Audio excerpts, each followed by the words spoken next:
ni impinduka zidasanzwe muri leta y'u Burundi. Uno munsi ramuswa batwari bashasha uhereye ku mushikiranganji wa mbere ntanumwe asubiriye Gervaze Ndirakobuca nawe yatowe kuba mukuru w'inama nkenguza amateka.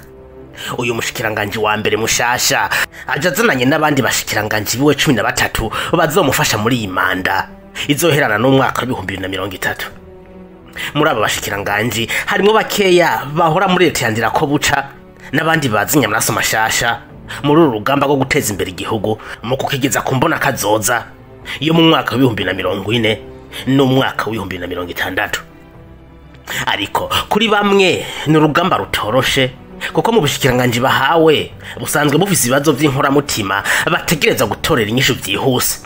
Muri aba harimo umushikiranganji Alendi Kumana yahawe ubushikiranganji bw'ikigega ca leta ubutunzi n'iterambere rifatiye ku buhinga bwa none. Alendi Kumana asubiriye ntanumwe muri buno bushikiranganji yaramazemwe amezi 7 gusa. Yasanze ibibazo bitari bike bijanye n'itituka ry'ubutunzi bw'igihugu, naho bavuga ko ubutunzi bw'igihugu bwiyongereye ku bice 3 n'ibice 5 kwijana mu mwaka wa 2024. Ibintu ntibimeze neza kuri uno munsi. Hagati y'ukwezi kwa nzero no kwa ruhumu uyu mwaka itakaza agaciro k'ifaranga ry'u Burundi ryaraduze gushika ku bice 39 kwijana. Amafaranga yacu aguma atagaciro, umushahara ukaguma hahandi, umunyagihugu ntashobore gusoma ibidandazwa bya nkenerwa akoresheje no mafaranga ronka. Kuva ku igenekerezo rya 17 gushika 28 ntwarante intumwa za Fonds Monétaire International FMI kikaba ari kigega cy'isi zari mu Burundi. Muri raporo ya kino kigega harimo ko Burundi bufise ibibazo biboneka nk'ikibazo cyo kudashobora kugura ibikoresho bya nkenerwa mu makungu kubera ikena ry'amafaranga y'agaciro.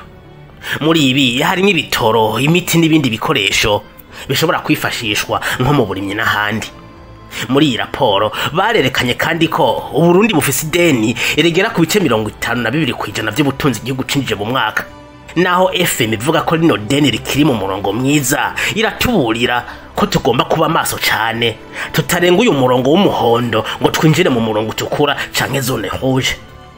Tukivuga ibijanye n'amadeni, iyi raporo ya FMI yerekanye ko no mu gisata c'amabanki yigenga ibintu bitameze neza.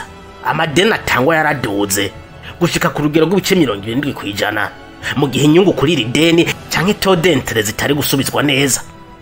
Taux de plein non performant canke za nyungu umuntu arihira ideni yafashe muri banki zananiwe gusubizwa ku rugero rwavuye ku bice 2.7 kwijana biraduga gushika ku bice 3.8 kwijana. Ikindi cyateye amakenga FMI nuko kuntu igihugu gifise ibiciro 2 by'ifaranga mva makungu igemewe na leta hamwe n'iryo kuri marché noire. Mu guhangana na kino kibazo ibanki nkuru y'igihugu BRB iherutse gufata ingingo yo guheba idolari nka monnaie de réserve ibarisubiriza n'ifaranga ry'Ubushinwa.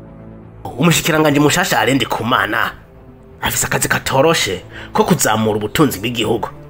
Nubwo Burundi bufise ubutaka bwimbuka cyane, ubutare bwinshi n'ugwaruka rufise inguvu, ntituriko turakoresha umutahe twaronkejwe n'Imana ngo twimbure byinshi hanyuma dushore hanze na ya mafaranga mva makunga aboneke. Si ibi vyonyene, harimo no kunagura politika yikoreshwa gifaranga, amakori hamwe no gutora umuti wo kuvavanura n'ibiturire vyiraye mu bakozi ba leta. Murabizi ko n'igihugu cyo kwimbura, ariko muri ico hakaba hakirimwe amasiha, ubutunzi bw'igihugu buzokomeza gusubira inyuma.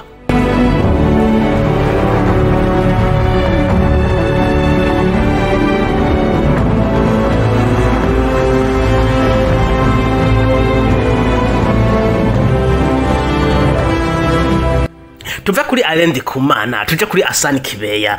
Uyu nawe yaginye ku mushikiranganji w'ubutare n'agataka, amasoko ntanga nguvu, amahinguriro, ubudandaje n'ingenzi. Buno bushikiranganji bwahora ari bubiri bukaba bwatwagwa na Ibrahim Wizeye yarajejwe ubutare, agataka n'amasoko ntanga nguvu, nayo Marie Chantal nije imbere akaba yahora ajejwe ibijanye n'ubudandaje n'amahinguriro. Ibi byose rero bigiye kuja ku gatwe ka Asani Kibeya. Ubu bushikiranganji kandi bufise ibibazo bitandukanye, duhereye ku kibazo c'ibitoro gisanzwe kimaze igihe kitari gito.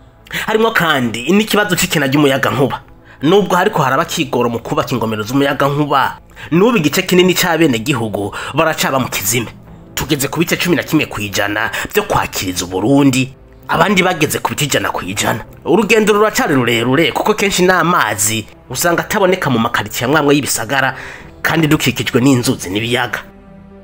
Nk'uko byagiye bivugwa n'abahinga benshi, igihugu ntigishobora gutera imbere kitagira amahinguriro. Uburundi burafise kino kibazo cyo kwijukira amahinguriro.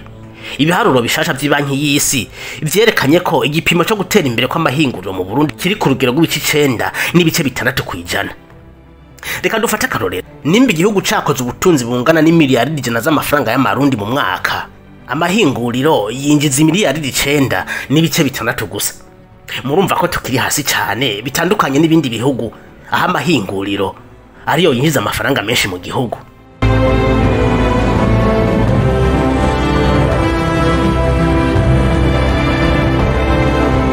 Mu bashikiranganje bagarutse muri leta nshasha harimo François Habyarimana, umushikiranganje w'indero n'ubushakashatsi.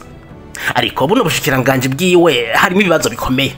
Aha twovuga kwiyongera kw'abanyeshure, ibirasi bidahagije, abanyeshure ugasanga bicaranye ko ibi bica bigora abarimu ndetse gutanga ubumenyi bw'akanovera bikagorana cyane. Abarimu barabizi ko kwigisha mu ishuri rimwe abanyeshure barenga 100 ari kintu gitoroshe. Kino kibazo ni kiri mu mashuri y'intango gusa no mu makaminuza nuko nyene. Ikindi kibazo n'ubukene bw'abarimu. Abarimu usanga barisirisharije bafise akazi kenshi, ibi bikagira ingaruka ku kanovera k'indero itangwa. Uno musi usigaye usanga umunyeshure yiga mu wa kabiri wa kaminuza atazi no kubaka iryungane mu rurimi rw'igifaransa. Ikindi kandi urugero rwo kwiyumvira nago nyene ruri hasi cyane. Umunyeshure umuhaye agakogwa gasaba kwiyumvira usanga bimugora. Nanje ndi umwarimu, ibindi ababwira n'ivyo nama mpura navyo. Umunyeshure umuhaye umwimenyerezo bisaba ko atora inyishu y'ikibazo wamuhaye, biramugora cyane. Ariko turazi ko aba banyeshuri aribwo Burundi bwejo. Abantu bategereza gutora inyishu z'ibibazo bizoba bihanze Burundi. Ariko mu gihe bafise runo rugero ndababona ko bizohava bigorana nibamara kuramutswa igihugu mu misiri imbere.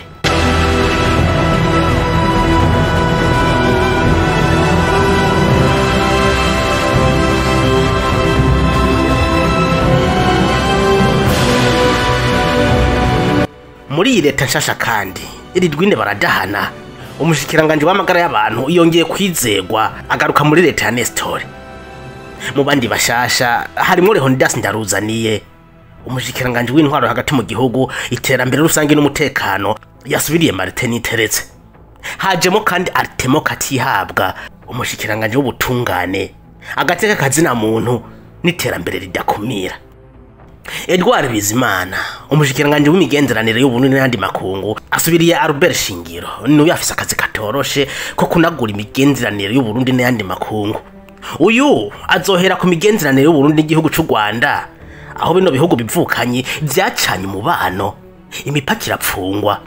Abarundi n'abanyarwanda baterana amajambo, ibihugu bikagirizanya ko kimwe gishaka gutera ikindi, n'ibindi umushikiranganje mushasha ategerezwa gukemura.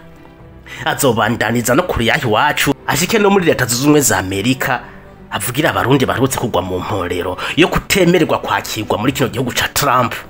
Ningingo itakiriwe neza n'abarundi na cyane cyane abanyeshuri n'abashakashatsi. Uno mushikiranganje mushasha tumyiteze ko kugira icyo akoze mu kuvugana na Washington, imigenderanire ikongera kumera neza. Mu baje gukutsa ikivi kandi harimo Karinimba Rushimana, umushikiranganje w'ibidukikije, uburimyi n'ubworozi, asubiriye Prosper Dodigo. Harimo Jean Claude Nzobaneza, umushikiranganje w'inyubako, uburaro rusangi, ugutwara abantu n'ibintu. Harimo kandi na Gabriel Nizigama, umushikiranganje w'akazi, abakozi ba leta no guteganiriza akazoza abakozi. Harimo kandi Lydia Sekera, umushikiranganje w'ugwaruka, inkino n'imico kama, tutibagiye Gabi Bugaga, umushikiranganje wo kumenyesha amakuru. Tubipfurije amahirwe n'imigisha muri aya mabanga toroshe baronkejwe. Wakoze kubana nanje muri iyi video.